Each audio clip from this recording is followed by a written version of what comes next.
Bonsoir Jean-François Kahn, merci d'être fidèle à notre rendez-vous. Vous avez publié, on le sait, la catastrophe du 6 mai 2012 chez Plomb. Merci Alain Madelin, ancien ministre, ancien candidat. On parlera peut-être tout à l'heure de la rigueur, mais c'est un sujet qui reviendra évidemment. Mais la guerre des chefs, on en parlait avec Roselyne Bachelot il y a un instant, la guerre des chefs à l'UMP. Pourquoi vous souriez? Elle y va fort, elle y va. Oui, c'est amusant. Elle prépare la campagne de François Fillon. Avant d'aborder la guerre des chefs, je voudrais quand même faire une remarque, parce que c'est à hurler de rire. Tout à l'heure, François Sauvadet, Oui. François Sauvadet, qui était un ancien ministre de Sarkozy, un responsable de la droite, du centre-droit, a lancé un cri d'alarme. Vous entendez bien, messieurs, dames, un cri d'alarme, parce qu'a-t-il dit, le gouvernement s'apprête à supprimer des postes de fonctionnaires. C'est-à-dire qu'il y a 3 semaines, on mettait en garde contre le fait qu'il allait en créer, et aujourd'hui, on met en garde contre le fait qu'il va en supprimer. Quand même, la politique est formidable. Mais c'est la politique. On a vu ça pendant la campagne présidentielle. À mon avis, la droite s'est largement déconsidérée. C'est déconsidéré parce que on a utilisé effectivement des arguments de ce type. Avec la gauche, ce sera la viande à l'ail, ce sera la dévaluation, ou en tout cas, les marchés attaqueront dans les 3 jours. Ce sera que l'appel des mosquées, etc. Enfin, on en a fait beaucoup dans le style. Mais sur le fond, ce qui est assez intéressant, c'est que l'UMP a extraordinairement déporté la droite, le centre-droit, enfin le RPR et l'UDF d'autrefois, vers la droite, aux frontières du Front National, en légitimant toute une série de thèmes du Front National qu'à mon avis, il faudrait combattre, l'islamophobie, la xénophobie, le protectionnisme, le retour de l'État, etc. Enfin, des thèmes qu'il faut combattre dans l'intérêt même du pays et qui n'appartiennent pas, à mon avis, au patrimoine de la droite. Et puis, on se retrouve dans une situation où cette déportation à la droite, elle est contestée aujourd'hui par certains, mais qui l'ont tolérée hier, et elle devrait normalement faire voler... Vous parlez de François Fillon, vous dites François Fillon était à Matignon, oui, il a supporté. Enfin, tous, les centristes, les libéraux de l'UMP, qui, d'une certaine façon, n'auraient pas dû accepter cela, parce que ça va contre leur patrimoine génétique, qui l'ont accepté.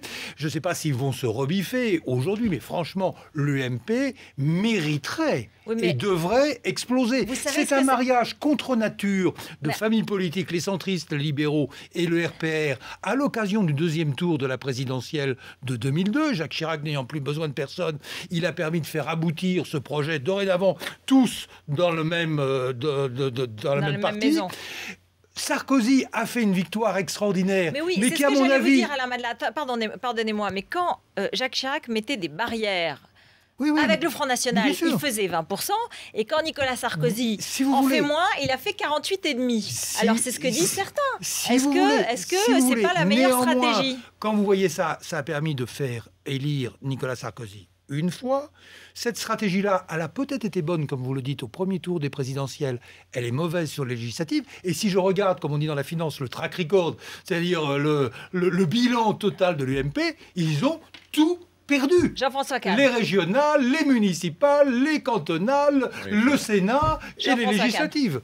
Oui, je pense, mais enfin, c'est pas le débat, je pense que l'idée que la droitisation a fait perdre Sarkozy, a fait perdre l'UMP, j'aimerais que ça soit vrai, de tout mon cœur. Mais c'est faux. Je pense que ce n'est pas vrai. C'est ce que vous dites dans votre livre. Vous expliquez ça dans votre livre. Regardez l'Ouest.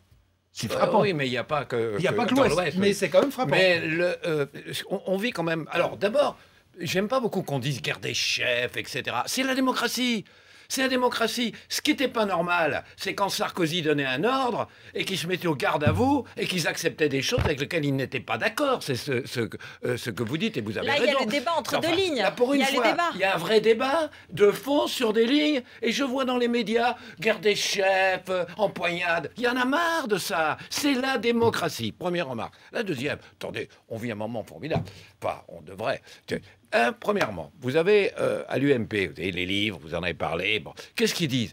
Ils disent ce qu'on a essayé de dire, ce que moi j'ai dit, mais j'étais pas le seul. Oui, mais vous n'étiez pas à l'intérieur de l'UMP. Là, ce qui était intéressant, c'est que ça venait de l'intérieur. Non, mais c'est pas ça, c'est qu'ils nous montraient du doigt comment, mais vous faites du anti-Sarkozy primaire, c'est une honte et tout. Ils disent mot pour mot ce qu'on disait sur le narcissisme, sur le clivage, sur le discours de Grenoble. Enfin, surtout, mot pour mot, ils disent ce que nous disions, ce que je disais. Bon, très bien, bravo, c'est formidable, je suis très content. Et de l'autre côté, Quand on disait, mais attendez, aux socialistes, votre programme n'est pas tenable, regardez, la situation est bien plus dégradée que vous le dites et que vous le faites semblant de le croire, et ce n'est pas vrai, une plupart de vos promesses, vous ne pourrez pas pouvoir le tenir, et vous ne pourrez pas vous contenter de hausses d'impôts, vous allez devoir faire des coupes sombres dans les dépenses. Ils le disent, mot pour mot, tout de suite, maintenant.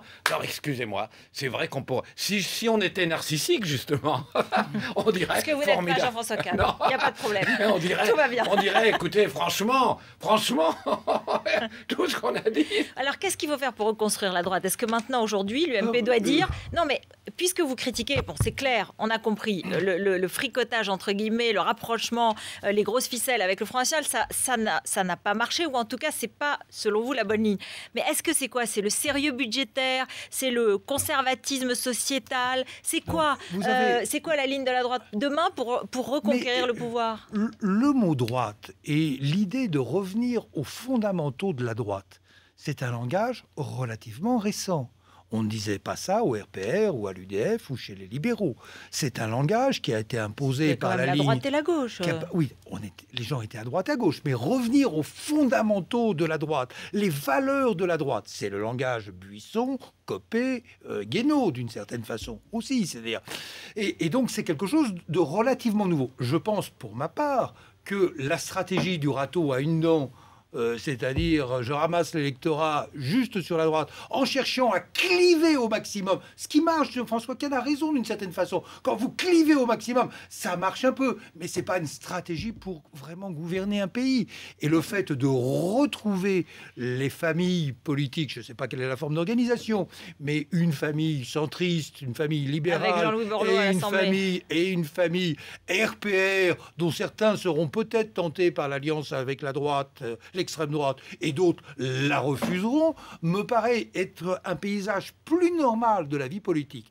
Dans le même temps, n'oubliez pas que vous allez avoir un autre problème de reconfiguration, s'il y a une nécessaire reconfiguration de la droite, ou plus exactement des familles centristes, libérales et droitières, vous avez d'une certaine façon une sorte d'aggiornamento de la gauche de gouvernement, et vraisemblablement, je ne dis pas que ça amènera une reconfiguration politique de la gauche, mais ça amènera, je l'espère en tout cas, à l'émergence d'une gauche libérale. Oui. La raison, la question que vous posez, la raison pour laquelle ils ont perdu, ils le disent d'une certaine manière. Il y a une ponte de l'UMP que j'ai rencontré ce week-end, qui disait le problème, ça a été son mode paranoïaque de gouvernance, en parlant de Sarkozy. Il y avait ce qui a été rejeté, et ça n'a rien à voir avec droitisation ou pas droitisation, c'est qu'il y a un mode de gouvernance, plus on va prendre du recul, plus on va dire, mais comment c'était possible? Mais comment ça a été possible? Il y a ça. Il y a le fait qu'il vivait, ce que dit votre invité de tout à l'heure, Bachelot, elle le dit dans son livre, elle dit visiter des usines, mais en réalité, c'était pas de vrais ouvriers, c'était pas une vraie foule, c'était militant UMP, ils vivaient dans une bulle, c'est-à-dire déconnectés de la réalité du terrain, de la réalité sociale. Merci. Oui, non, mais tout ça, c'est des choses... Donc il vaut mieux gagner une élection que de la perdre, parce que quand vous avez des amis comme Roselyne Bachelot, bonjour les dégâts. Ce qu'elle dit n'était pas faux, quand même. Merci beaucoup. Merci beaucoup. Restez avec nous. Avec Alain Marchal, on fera le point. Puis on attend toujours ce mini remaniement qui devait être prêt à 18h. Voilà, on va aller à l'Élysée. Toujours pas de secrétaire général pour annoncer le gouvernement Hérault 2. Comme disait Roselyne Bachelot tout à l'heure sur mon plateau, rien n'a changé. C'est toujours aussi compliqué de faire un gouvernement. Restez avec nous.